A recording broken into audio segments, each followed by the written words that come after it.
Resistance in series, a very basic and fundamental topic for the students of applied physics. So let's consider three resistors in series R1, R2 and R3 connected to the voltage source.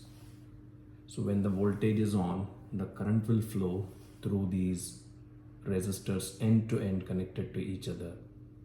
Resistor in series, it means the resistors connected end to end pattern. So current due to single path in the configuration would be the same throughout the circuit. But voltage dropped across R1, R2 and R3 would be different. Therefore, according to Ohm's law, V is equal to IR. So V1, the voltage dropped across R1 would be I R1.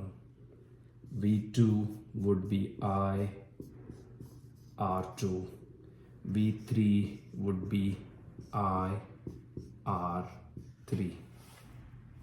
Total voltage is equal to sum of V1 plus V2 plus V3.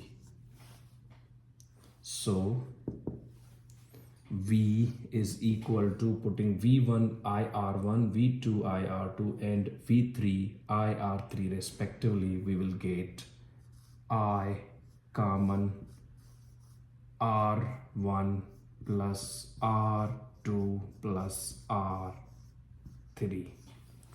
Using Ohm's law again, I R is equal to I sum of R1, R2 and R3. So I would be cancelled here.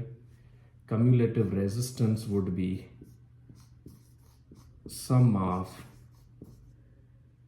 individual resistance when resistors are connected in series.